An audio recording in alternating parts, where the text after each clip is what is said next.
Hey everyone, welcome back to the podcast International Interludes Love and Adventures Abroad. So, we have a wonderful guest on today.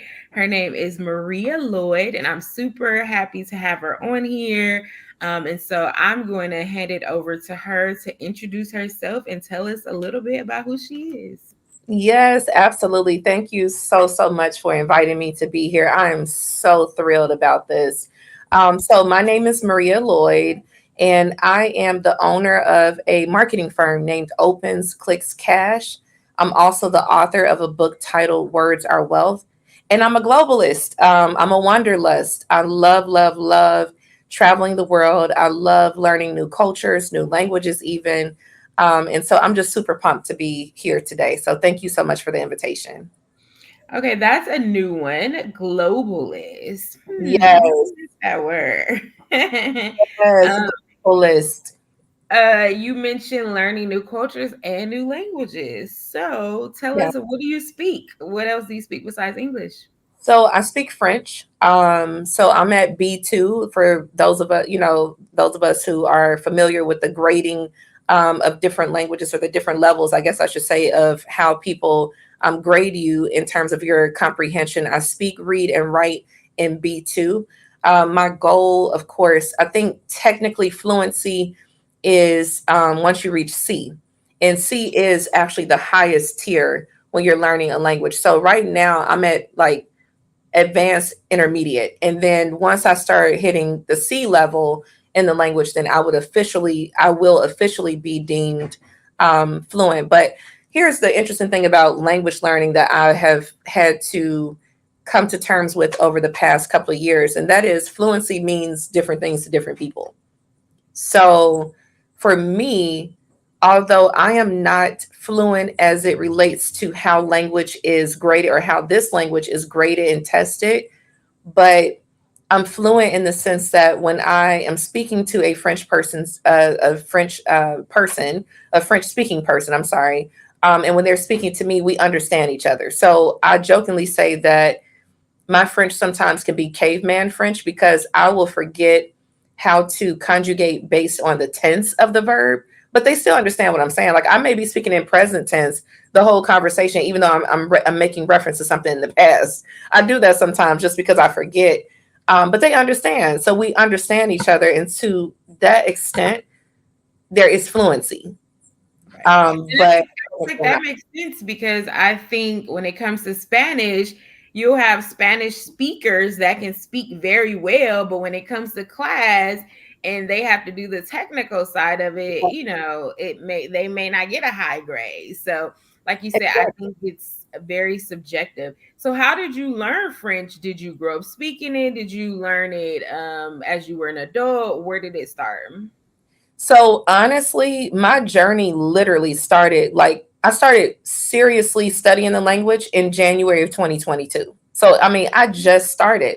But what's interesting is that because I studied Spanish throughout high school and then I took 2 years of Spanish in college, that really gave me the foundation and the base for French because, of course, these are Latin languages. And so there are a lot of similarities, even in terms of certain words that are pronounced or spelled in Spanish are pronounced and spelled the same way in French. So my fundamental understanding of Spanish, though I would not dare say I'm fluent in Spanish, but somehow the brain is so powerful, it retained a lot of that information I learned growing up and going to college, and so that just accelerated my understanding of French. Now of course what also accelerated my understanding of French is living in Paris, which I do during the summer months, and then dating French speaking people. So I know we're going to tap into the dating conversation here, but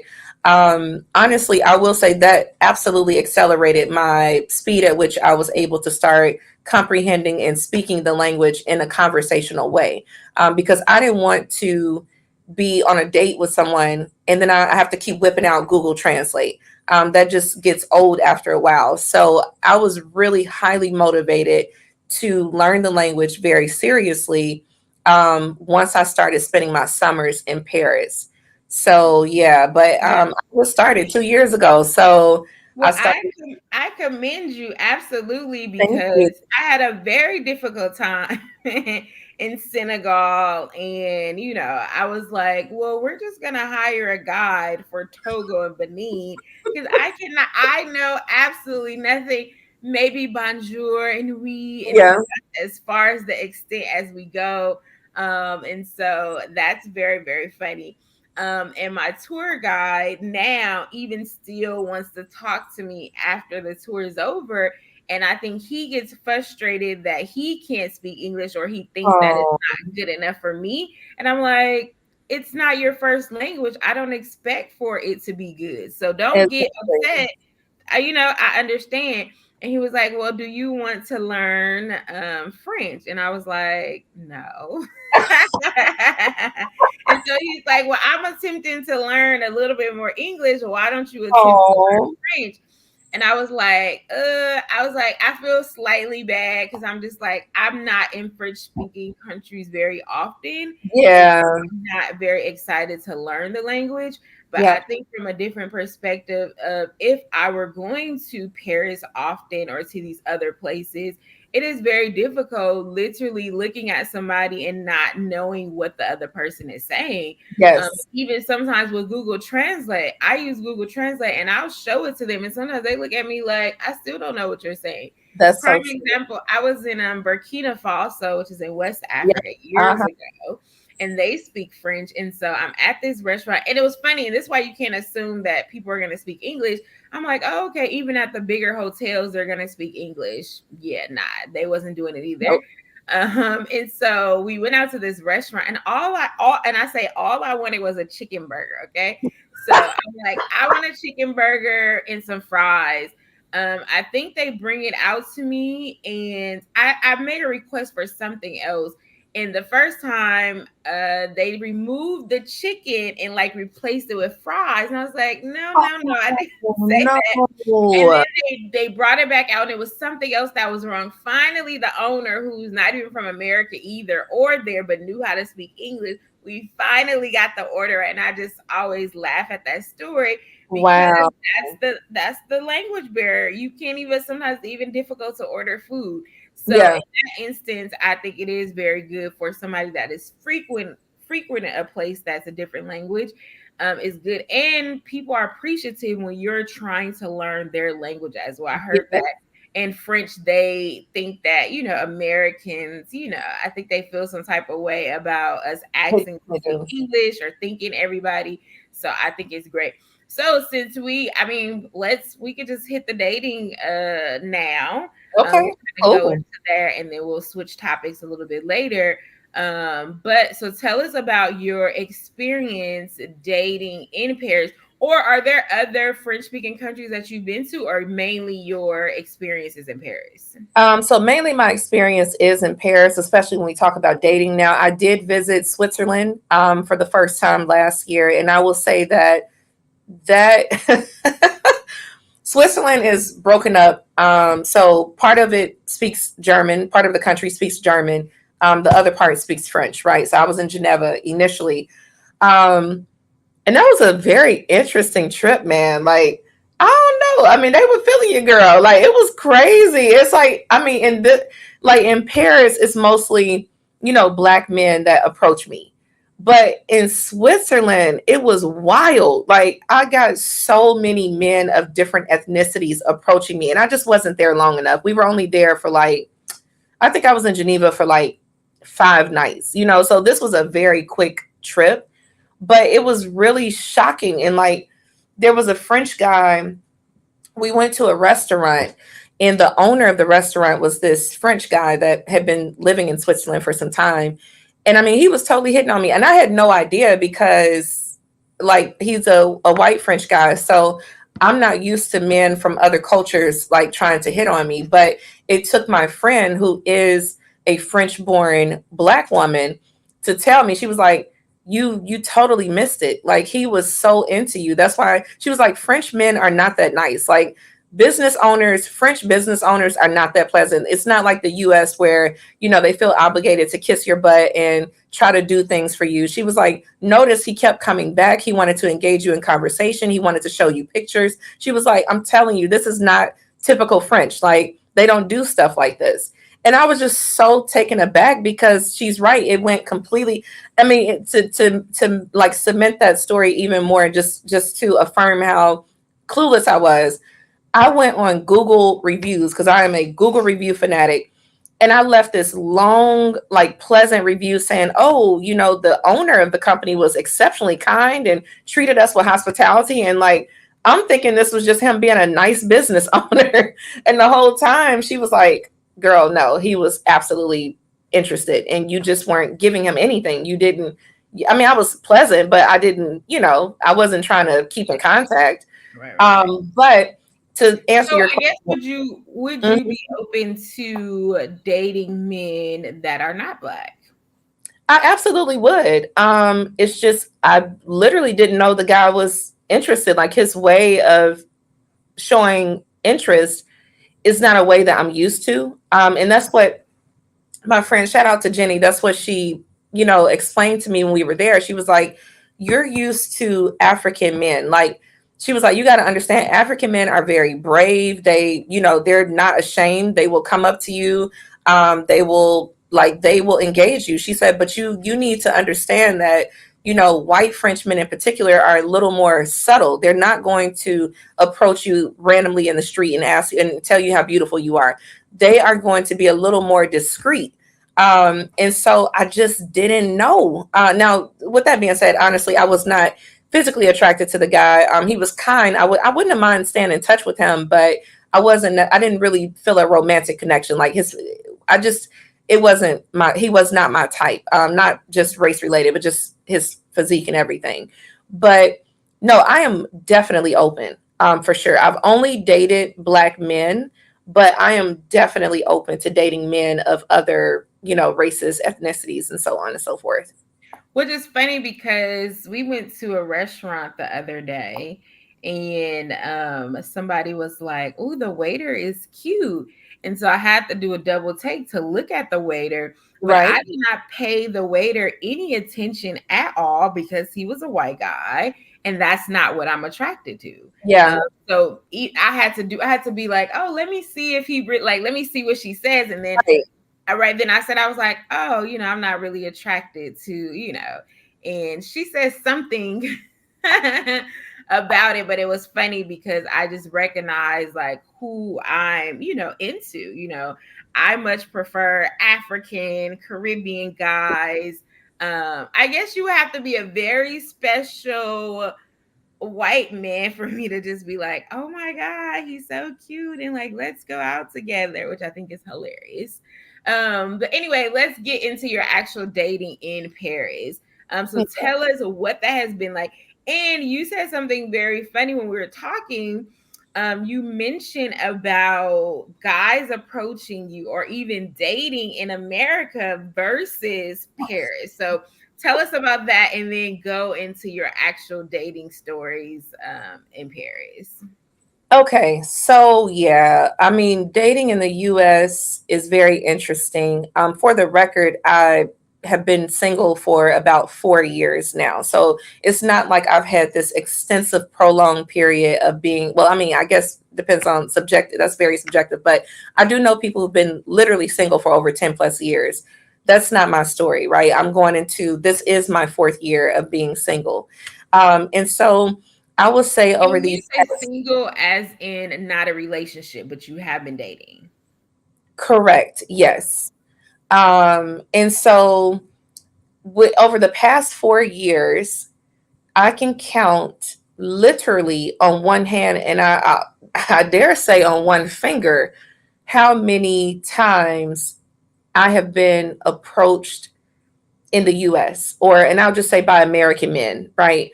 Um, yeah, I mean, I went on a date last year when I returned from Paris. There was a gentleman that approached me. We had a great conversation. We went on a date. It wasn't a fit. But other than him, honestly, in the past 4 years, maybe one other person, but there was not a date. Now, in contrast, But um, before you get to the contrast part, now mhm, that you say that, I am like, wait, dang, have anybody approached me? And if you know, you actually stay in Paris and I'm kind of in and out to different places. yeah, But now that you say that, I'm like, have I been approached in a while? And honestly, I may have to answer no as well. But I guess it was a blinder on because when I do travel, I do get approached. So you kind of exactly. forget that it's not necessarily happening here. So you Yep, definitely make a good point. So if any of the listeners are listening to this exact, time that we're at, tell us what is going on. Tell us, have you been approached by American men? yeah, I'm curious now. I'm like curious to know like what is going on and are people being approached in the states, because they say this funny thing. It was a quote or meme where they talked about, oh, you think, or something about like, you think you're cute in, overseas, but are you cute, in the states, meaning like our guys coming to you. And of course that's not, attractiveness, yeah, the beauty is in the eye of the beholder, but it exactly. is funny in the sense of what we're talking about now. So very, very interesting. And Yeah, I'm a Facebook person, so I may have to do a Facebook poll I think you tonight should. and ask them, and we'll have to Yeah. report back. But okay, so not approached very much in the States, but how about Paris? So Paris, honestly, is literally like day and night. Paris, again, I've been spending my last 2 summers in Paris, right? So literally staying there from June through August. So in Paris, I literally get overwhelmed with the number of men that approach me. And let me just say this, because there is an assumption that people know you're not from that area. And don't get me wrong, while that may be true sometimes, it's actually not true all the time. Paris is a metropolitan city. There are people from all over the world who live in Paris. So it's difficult to identify who is a true Parisian versus who is a tourist. And so to that end, what I'll say is that every guy that has, and I do mean this, every guy with the exception of one, every single guy that has approached me, with the exception of one guy, has approached me speaking French. So they're not even anticipating hearing some American accent. And for those that do speak English, once they hear me speaking French, they instantly know I'm not from there. And then they'll ask me in English, where are you from? Because they know. Okay. Which is So, interesting because I feel like I know, like if I'm walking down the street, I can tell an mhm, African from somebody that, is not, I'm automatically like, oh, they're African. And when mhm, I was in Ghana, this guy was like, yeah, we know that you're not from here. I said, how? Like, don't we all yeah, look the same? And so he's like, he said my smell. And I was like, well, what does that mean? right, right, Um, but I can understand what he's saying. You know how you have like I don't know, even if people use a certain detergent, you know how their clothes smell? Like yes, I'm thinking like maybe that was the vibe, like just different, like not in a bad way, but just right. It's different. just different. Exactly. So I feel like it is true that you can tell when people are not from there. So it's interesting that they can't tell unless they start talking to you. Yeah, So that's interesting. So they're very bold in their approachment to you. If they like what they see, they're gonna automatically come up to you. they approach. They're born in Paris, right? Are these guys born in Paris? Oh, yes. Every guy, with the exception of two of them, one guy was born in Senegal, raised in Senegal as well. Another guy was born in the Congo, but he was raised in Paris. But the other few men that are just coming top of mind for me right now, they were born and raised in Paris. They've never lived outside of Paris, or outside of France, I should specify. So what do you guys normally speak when you're dating? Do you normally speak French or you normally speak English or a mixture of both? So if I'm dating a guy, if I'm on a date with a guy who does not speak English, of course I have to speak French. Okay. There's one guy that I met in 2022 who had actually spent decades in the US. So he had gone to college in the US, had gotten married in the US, and all of that. So it was interesting because he's the only one that he is that one that I was talking about earlier when I said every guy except one knew that or did not know that I was American. With him, I was just walking, I was going to an event. He approached me speaking perfect English. And I was taken aback. And I was like, "How did you know to speak English to me?" And he was like, "I could just tell. I lived in the US for 20 years. You look like an American girl to me. So that's why I just spoke English, you know?" So with him, when we would have date night, we would speak in English because it was just more convenient at that point. But the other guys, it was 100% French. I mean, it was all French. And And if I, I was gonna say, like you said, using that Google app, like I just said, keep referencing the French tour guide. It's yeah, very difficult with us on the phone. I'm a pick up the phone and talk type of person, yeah, so I don't want to always text. But I feel like when we get on the phone, it's a very difficult. Often there's pauses because he's like, "Hun," or "What," and I'm like, "Well, let me just type it," so it can come through your WhatsApp and you can translate it from there. yeah, So that's why I was like, I can totally understand how passing the phone back and forth and all that kind of stuff gets old. So tell yeah, us how, so we know that they're approaching you now. Tell us about yeah. dating. What is their style of dating? Are they relationship type men? Tell us more about that. So French culture is naturally known for being extremely romantic. And so that's no exception. These men are no exception to the rule. They are very romantic. They want to hold hands with you. You know, first date, definitely anticipate holding hands with the guy that you're going on a date with if you're comfortable with that, right? Anticipate him wanting to come in for a kiss. That is very normal because again the French are known for their romantic, romanticism, whatever culture. They're all about, they love. And so dating with these guys is again very romantic. They're very charismatic, just really pleasant people.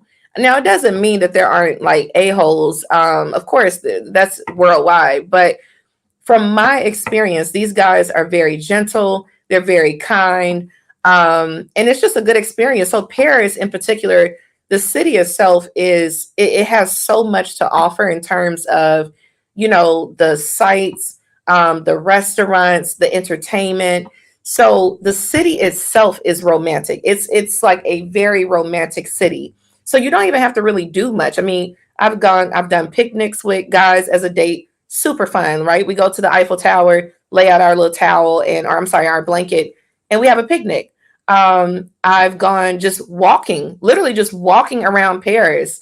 And that was romantic. It was fun. Great conversation, beautiful sights to see, taking pictures together. I mean, just really fun stuff. So dating, I find, I was gonna say, what was your best date ever?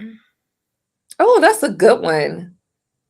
My best date ever. Oh, that's a good one. Okay. Or So, well, I guess best date, most romantic thing somebody ever done. Because if they're all romantic, how do they top each? Not that it's not a contest, but yeah, I'm just interested to know. so I would have to say definitely the picnic date. And what's interesting is that the picnic date actually didn't go as planned. Like we planned to picnic, Eiffel Tower, that whole thing, which is very normal in the summer months over there. But literally, like as we were heading to the Eiffel Tower, it started pouring down raining. And so we had to detour. So his place was further out. He lives outside of Paris, whereas the place that I rent is within the city limits. So we just came back to my place and it was actually very pleasant. Like we just had a good conversation, we ate the food. And I mean, again, it's not much, but it's just the energy, it's the effort, right? Like I just find that my experience in the US, and again, I guess I should say with American men in particular in the US, the effort is not there. And I'm not blaming anyone. I'm not even saying like, that they're at fault. To some degree, I understand why American men are lackadaisical because, quite frankly, the ratio is off. They don't have to put forth a lot of effort. Women are not holding men accountable in mass because a lot of women are a bit desperate. And so, I can understand why men don't put the effort, they don't put forth any effort in the US. But I will say again, I don't know if it's just because of the culture, the whole like romanticism, being romantic, the French culture. I don't know if it's because in women in Paris in particular have options. Like they have options. I'm not saying that they're all the best options, but my point is like it is not common for them to hang out and men not approach them. That's not like the way it is in the US, where literally my friends have not been approached by a guy in over 10 years or something like that. That's not the norm over there. They're used to men approaching them, engaging them in conversation, wanting to take them out. So I don't know what it is, but it's just different. It's super different. So Um, last time you said you missed some subtle hints from a French speaking guy. So if somebody were in Paris and say a phrase in French that you would know that this means they're flirting with you or trying to approach you. So let me just say this. The guy that I missed the hints from was speaking English. And he was just super kind, right? So I'm trying to think of a phrase in French that would alert someone as to like, well, okay, so when you're walking, like if a guy comes up to you and say très belle, that means very pretty, like you're very pretty. So of course that person is obviously they're physically attracted to you for sure because they're approaching you and calling you pretty. So that's definitely a dead giveaway. And I'm trying to think if there are any other common phrases that I've heard from guys when they approach. Like, I'm trying to think, like, what did the guys say to me? The guys that spoke to me in French. I mean, of course, there's always the bonjour, ça va, and it's just kind of like once you engage them in conversation, then it's like again, to extrave, you to extrave belle, so you are very pretty. So yeah, I can't think of like anything in particular. I mean, maybe that's just my ignorance of the language. Like I'm sure that there are some pickup lines, if you will, that guys use, but Mhm. from my experience, it's been guys approaching me saying hello first. And then, of course, everybody kicks it off with Sava. And then after that, now it's going Okay. into like, Sava means, how are you? Like, how's it going? Okay. And so once you respond, like once they get a response from you, then it's kind of like you know, you're pretty. Like, okay. Can I get your number? That sort of thing. But yeah, I would say if you're in France and you hear men as you're walking by say "très belle," or something like that, like obviously that definitely means like they're calling you pretty. You're a very pretty woman. Okay, so seems like they're approachable, the dating. So what about long-term relationships? Have you been in a long-term relationship with somebody from there? And what does that look like? I guess if you're going like back and forth, and I don't know if you want to get married or anything like that. Have you had any potential partners that have gotten that close to that? So that's the thing. Francophone, I'll say Francophone African men in particular, right? So the thing about Francophone African men, from my experience, is that it's again completely opposite. I'm not saying either one is better or anything, but it's totally opposite from the experiences that we often have here in the US. So, for example, in the United States, you will have a guy that literally lives with a woman, has probably had 2 or 3 kids with that woman. And then when you ask him if he's in a relationship, he will literally say no. Like, we're just talking. In France, my experience in Paris dating Francophone African men, by date number 2, y'all go together. Like you guys are an item. And so I am not ready for a committed relationship at this point in my life. I'm not ready for that. Marriage, I'm kind of like, I'm iffy because I've been married before. So that doesn't really move me.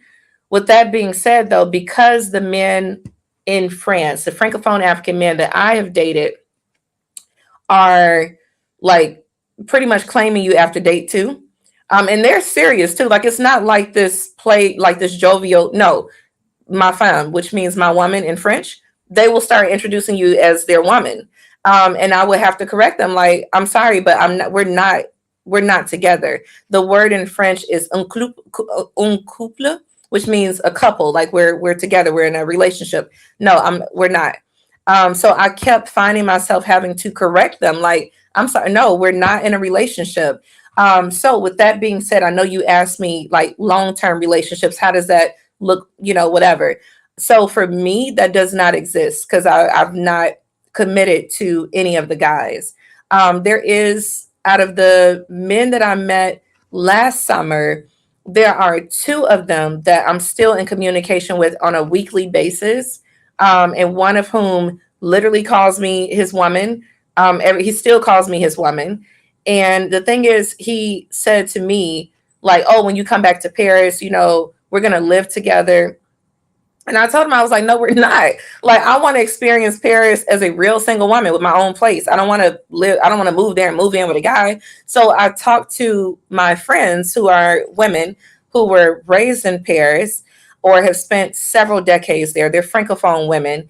And I asked them, I was like, do you guys think that they're moving fast with me because I'm an American woman? Like, maybe they just feel intrigued by this, I'm different.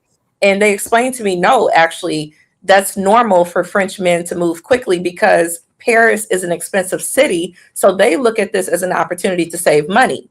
If we live together, we can live in Paris comfortably and split the bills. And so I was like, okay, that makes sense as to why, again, one of the two guys that I still communicate with on a weekly basis, who's in Paris, every time we talk, he's like, oh, we're going to live together. Oh, we're going to get married when you come back. No, we're not. And I've So said that a lot. by you dating the different guys, do you tell them about each other or no? You keep it kind of separate. I've not told them about each other, but it's not like a secret. Like, it's not, I'm not trying to play anybody, because I'm being very transparent in the sense of, like, we're not an item, right? So I'm not leading anyone on. But I've never just outright said, hey, by the way, I'm talking to another guy in Paris. Cause I mean, I just feel like it's like nobody's business for real. But if they ask me, I have no issue telling them that. I just think that the best thing I can do is be authentic in the sense of letting them know, like, we are not together. And if they ask for more details, like, why, are you seeing other people? Then, of course, I would absolutely tell them that I am. But that's just never been a question. Surprisingly, now that you asked me that, no one's ever asked me. None of them have actually asked me, like, are you talking to other men? Are you seeing other men? Nobody has asked. And honestly, a part of me feels like they may be afraid to ask because Right. they They may not want to know the answer. exactly. Okay, so you said the African francophone men have approached you. So what about the non-African men? Do you get approached by them? And then this is a little bit not related, but you said something about the women there. I Hmm. know that, and I use Ghana for reference because I'm there more often. But I feel like it has been hard to find Ghanaian friends that are women. A lot of my friends are guys because they're gonna, like you said, they're gonna approach you, different things like that. So those are my two questions about your relationship with the francophone women, which I think is wonderful, because I think it gives you a perspective as a woman, into their life as well. Okay, so yeah, those are the two questions I have. Okay. Could you remind me what was the first part of that question? I'm so Has sorry. other men approach you that are not African francophone? The only other francophone men that have approached me who were not, well, I'm sorry, no, no, no, no. That's the short answer to the question. No man, no francophone man who's not African has ever approached me. Now, when, like I mentioned early on, when I was in Switzerland, there were francophone men that like complimented me, or that restaurant owner who, according to my friend, was clearly interested, and it totally went over my head. I've had those incidents. Like when we were in Switzerland, there were men. I guess this one guy. I don't know where he was from. I honestly I don't know. I don't know because he didn't look like a white French guy or anything like that. I don't know where he was from, but I know he's francophone and he's not. He didn't look African to me. Um, but like this one guy was in his car and we were walking and he was like, très belle, un femme très belle. So like, he was basically saying like you're a beautiful woman. And then when we were walking somewhere else, one of the sites, I've forgotten the name of it now, but like there were men that were just complimenting me, but nobody actually, except the African, again, except the Francophone African brothers, nobody else actually approached me and was like, how are you doing? You're beautiful. Can I get your number? Literally only the Francophone African men did that. Okay. Now my Francophone girlfriends, my girls, so first of all, I absolutely love them. Like literally, my girlfriends that are in Paris, are I'm like equally as close to them in terms of like how much we talk, how much we are like how vulnerable we are with one another. It's literally the same as it is with my, best friends here in the States. Now, obviously, I have more history with my best friends in the States, so you can't really compare in that regard. But I will say, just in the willingness to be vulnerable and the love that I have for them, it literally is like it mimics my friendships in the US. I love my girls that are over there. We are literally sisters. And when we talk to each other, we call each other sister. So, with that being said, my relationship with women who are over there, I, okay, so one of them I met years ago, like in 2014, when I was in the blogging space, and she ran across my post and reached out to me for help with her resume. And we just kept in touch ever since then. And she literally is sister to me. And when I'm in Paris, she doesn't live in Paris anymore, but when I'm in Paris, she lives in a surrounding country, excuse me, or nearby country. And so I always make it a point to go spend time with her because she's family to me. The other two women that I'm exceptionally close to that live in Paris, I met one of them through a mutual contact. Actually, it's more than, well, we're talking about francophone because I have other like women friends in Paris, but they're not francophone. They just live in Paris. But the one of the two francophone girlfriends that I have in Paris, I met her through a mutual contact and we just clicked instantly. Like that's my girl. Like we keep in touch. We're always on we're WhatsApping each other all the time. Then my other one I met in a group. I met her in the Black Abroad Paris group. So she was in the group and she posed a question in the WhatsApp group and she said like, "Hey, is there anyone in this group who is willing to do a language exchange with me? I want to strengthen my English and I will help you with your French." And I responded. And when I tell you, of course, the first couple of phone calls were a little formal, a little like tight. Because again, in their culture, like they don't rock with you like that for real if you haven't been like vouched for or whatever. So it was a little like rigid, but we had one conversation that completely broke the ceiling. And that conversation was she asked me, what did I think of France? And of course, I went on, oh, I love France. I love the way that they love Black Americans, da da da. And so she said to me, but what about the way they treat Africans? And I was like, I am aware and it's egregious. And if a white French person were to ever disrespect any African or anyone for that matter, but certainly Africans in my presence, I would have to correct that behavior because as a Black American person, I know better than most how it feels to be discriminated against because of your race. And when I said that, it's like whatever wall she had up, it just totally crumbled. And that sisterhood has been so meaningful to me because she has shared stories with me about how the Congolese admire Black Americans for the contributions that we've made to their country, contributions that I didn't even know about that Mhm. Black Americans have done to try to free the Congolese from the colonials, the colonizers. I'm sorry. So yeah, man, my friendships with those ladies, I love them to death. Like those are my girls. I love them. I was like, I love that you have been able to create those relationships. And I think they're very important. And I love Yeah. that you guys started off with the language. Conversation because that is super cool. And like you said, then you have these people that you can like, hey, let's meet up. So I actually really love the friendship, which is funny because here in the States I have more girlfriends. So of course me Okay. going back and forth to Ghana, like I crave that girl friendship and it's just not Yeah. there. And Mm. it's even when you're connecting with other Americans, we're in and out as well. You know what I'm saying? So that's why Yeah. I would prefer so we're gonna just keep putting it out in the atmosphere that we'll find, Yes. a You Ghanaian will. girlfriend. Yeah. So we're gonna switch gears, Okay.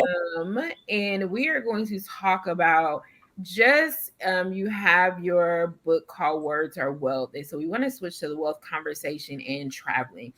Okay. So obviously you have to spend money to travel, right? Can't Yeah. get around it. I was well, okay. There are ways to get around it. Yeah. As an influencer, Yeah. content creator, I have Yeah. gotten trips. So let me take that back. But for the average person, everybody's not, in the content world or creating stuff. And most people are not getting stuff paid for. So Right. it costs to travel. Okay. And so because it costs to travel, people say that I can't save money or I would never live somewhere else. So let's get into that discussion about how traveling can actually save you money. Yeah, it definitely can. I mean, I just had a beautiful trip in Johannesburg, South Africa, about 3 weeks ago. It was my third visit to the country.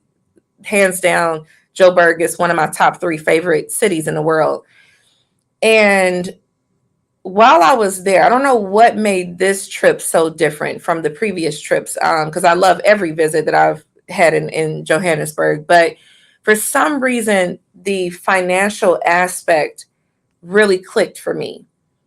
And so when I was there, first of all, we stayed in like a 5-star hotel. I don't know if it's literally a 5-star hotel, but in terms of service, and the location and all of that, it was absolutely 5-star. I mean, literally the best service I've ever had at any hotel anywhere in the world. It was spectacular. We booked the hotel for 10 nights and the total cost was under, like, a little over $900, right? For 10 nights at this immaculate property with all the amenities that you could possibly want and hope for at a hotel. And so one thing that really like clicked for me is I love my pizza, okay? It is what it is. You can probably tell from the cheeks. I love me some good pizza. So when we were over there, I ordered Pizza Hut. I ordered like a medium cheese pizza. They actually sell Which is, French let me fries. stop you right there. Huh? A lot of people, contrary to what y'all believe, Africa is very well developed, and people always worry about the food. They absolutely have American restaurants over It there, is. and one of them is Pizza Hut. They have it in Ghana. They got Yeah. KFC. So it's Yeah. like they're more, I can say Americanized, but yes, they basically have foods they had Subway. I remember they had Subway in Yep. South Africa. So you definitely can get foods if you want. So don't. Some people literally will limit themselves from traveling because they're afraid of the food. Oh yeah. So that's why I stopped you really quickly. Like, let me insert that really quickly. No, And that's a you great. randomly, I had the best like bacon. We were in Cape Town. That bacon was so delicious. Man, Randomly. I have the best of almost everything when I leave America, okay? Like it's crazy. Like American food is better outside of America. Like the Popeyes in Paris, absolutely phenomenal. Like I can't even eat Popeyes over here no more. It's a joke. It's Okay. Then when I ever go to Paris, I'm gonna have to do it. We tried Popeyes at Turkey at the airport. Yeah. oh, it wasn't. It didn't. The That mac and cheese Popeyes and in the Paris is biscuit. phenomenal. People complain about the. I like the biscuits. I used to work at Popeyes, by the way. Oh yes. FYI. And it was funny because our store, they're all different. They would serve breakfast biscuits that not a lot of stores around. Oh, Those were the best biscuits. They were, and I mean, again, I love the other pop people, oh, Popeye biscuits are dry, but these ones just kind of like almost melted in your mouth. Brown's Um, biscuit. And it Whew, was cool because the chefs back there, they would be making like little different recipes that weren't on the menu. And so that's like we could dope. try. Anyway, I love Popeyes, but so if I Yeah, ever get to Paris, we got to go to Popeyes and check it so, out and see how it yeah. was.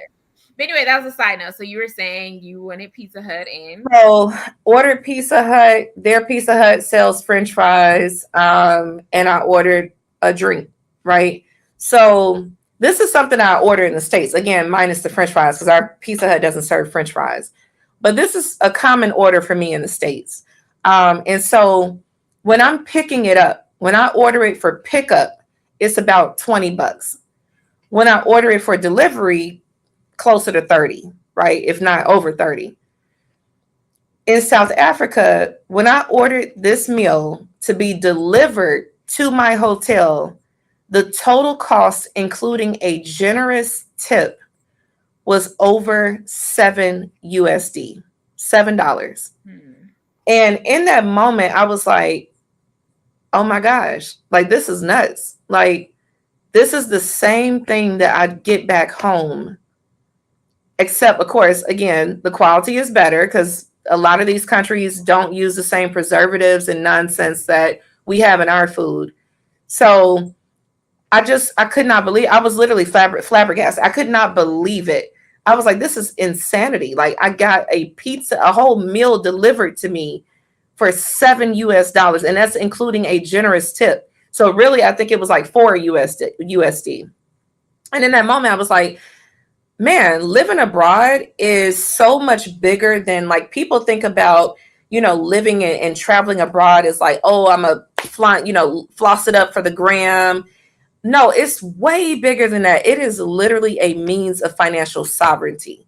And this is specifically if you're living in a country where your home currency stretches quite far and the cost of living is relatively reasonable. So, for example, when we were in South Africa, the Rand was 19 to 1, meaning for every 1 USD, for every $1, you got 19 Rand. And it helps that, again, the whole world is suffering from inflation, by the way. So nobody is safe. My friends in Europe are struggling. My friends in South Africa are struggling. Everybody's struggling. But what I'm trying to say is if you earn USD and you're living in a country like South Africa, you will legitimately live like royalty off of very little. So the hack is you've got to be able to create income Right. in a way that is location autonomous, right? And that income has to be earned in the quote unquote stronger currency. I'm putting that in quotes because I know that it has some, this currency stuff has some crazy historical and present context to it. But you've got to earn income in that stronger currency, and your career needs to be location autonomous. If you can master those things, you will legitimately live a lifestyle that you probably thought you would either have to wait until retirement to live or that you thought was merely a dream. I'm telling you, it is absolutely attainable. And I know early on you were saying like people feel like they can't save up the money to travel abroad. It's really not that expensive if you're intentional and you just you hunker down and you just hustle. Like, one thing I will say about the US that I like is it is a country where we have so many ways to earn money, especially now in the gig economy. So whether you are delivering food or delivering groceries or whatever the case may be, we got to understand that these types of services do not exist in a lot of other countries. So when people say that there are no jobs, it's for real. There are no jobs in that country because they don't have a gig economy for real, but we do. So And if that you, and that Mhm. makes a good point too when we talk about every time I pay my rent here in the US, and I'm in Mhm. California where rent is, Woo! most highest cities or states. And I was like, oh my God, I just need to go ahead and move to Mexico. My expenses will be cut in half. I Yep, could have my person that can meal prep. I can have my cleaner. I can have a bunch of different yep, services and still offer less of what I'm paying here. So Exactly. actually, if I wanted to save money, I could move to Mexico and Yep. then come back and purchase my house, because at the rate we're going, sometimes rent is almost as much as people mortgages now. And so if Hmm. you really think about it and just take that leap, it actually probably will end up saving you more money. And like you said, it is important though, obviously, to be making the US money or doing some type of job. But I have a friend in Mexico now. She moved down and had a good job when she was here, moved down there, but she has created a life down there. Like she does Yep. tours and yacht parties and all that kind of stuff. So the Ooh. US money is still coming to her, right? But Yep. she's still living. So her wealth is great right now. You know what I'm Yep. saying? So again, you have to find those things that you can do over there just to maintain your money and different things like that. But yeah, you're right. Some other countries is very hard for us for them to make money. And because I'm like, when I went to Ghana, they were like, I feel like, of course, they see you as, having money. I'm like, but I'm a broke college student.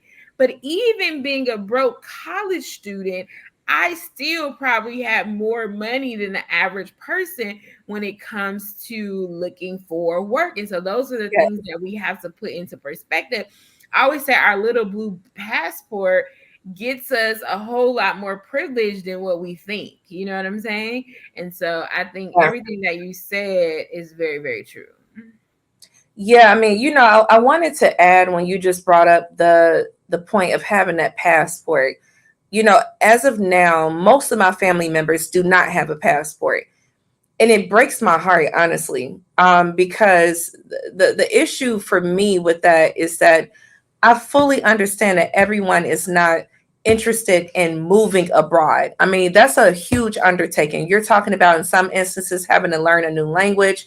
You're talking about having to learn new law structures, new cultures, getting used to certain foods or not having certain foods that you're used to in the States. Like, it's a huge undertaking. And I fully understand. I used to be critical of people that didn't want to move, but you know what? I get it. It's a lot.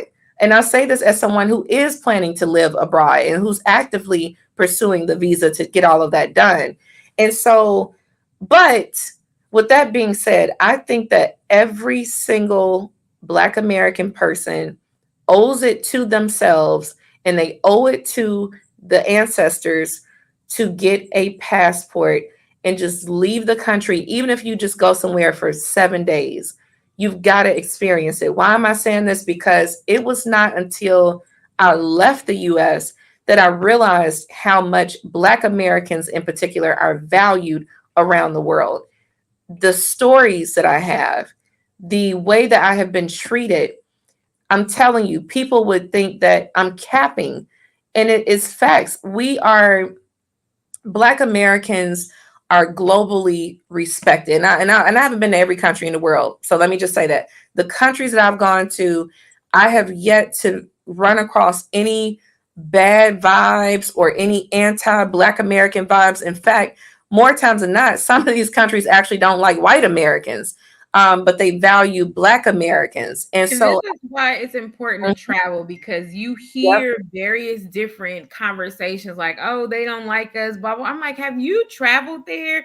Or is it something that you've heard? And this is why, again, reiterating the importance of traveling to see your perspective will just change. And that is one of the reasons why I love traveling, because your world just opens up to other people, how they live, what they do, the differences and the commonalities. We have a lot of commonalities that we don't that's know true. about, Yep. unless we get out there and travel. So my last thought to you is, if you had any advice on either wealth, moving abroad, or dating, what would your advice be to people who may resonate with this conversation? So my advice, and this is going to be specifically for Americans, right? Because I'm American, I can only speak from that perspective. My advice to you is to forget about all of the experiences that you have here when you leave the US. Why is this important? You've got to open yourself up to understanding again that whatever your lived experiences are in the US are not necessarily going to be your lived experiences in another country. And I'm just going to share a really quick story.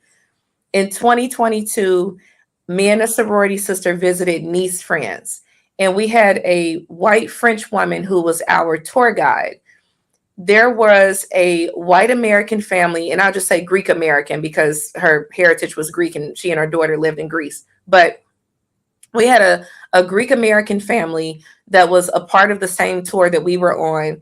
And so when the tour ended, our tour guide had prioritized dropping off this Greek American family. And in my mind, I was cursing her out because it didn't make sense. The route that she was going, it would have made more sense to drop off my sorority sister and I, and then drop off the Greek American family, and then she could go on her way. But she prioritized dropping them off first. And so, me, given my lived experiences in America, I was infuriated. And I was like, oh, okay, so she's gonna drop off the white people first. Right. That was my initial thought. I was so angry thinking that this woman was going to she was prioritizing white people over us because she felt like, oh, let me take care of them first. Right. So again, in my head, I'm going off on her. I'm upset and all of this. So we reached the Greek American family's hotel. The tour guide gets out, says her goodbyes to them, and then she gets back in the van with me and my sorority sister, who is a Black American woman.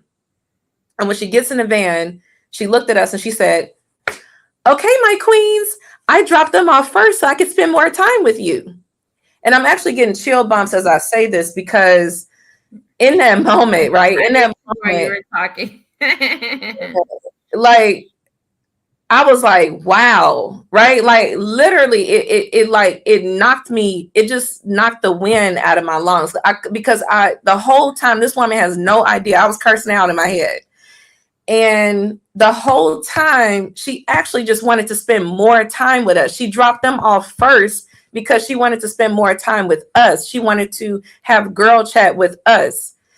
And I was like, you're not in America. You got to let that go.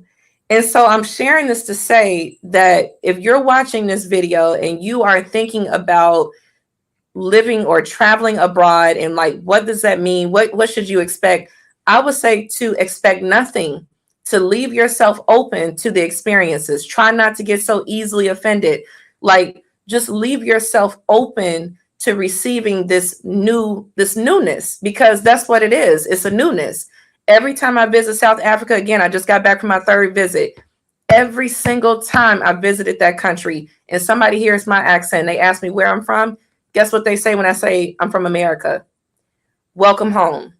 Every time. This has happened every single time I've gone to that country. So I'm saying this to say, open yourself up, leave all this baggage in the States where it is, because that's what it is baggage, and open yourself up to receive this beautiful world that is waiting to embrace you, that wants to talk to you, that wants to know more about your culture, that wants to understand you. Leave yourself open to that. Leave yourself open to it. So that's all I've got. Okay.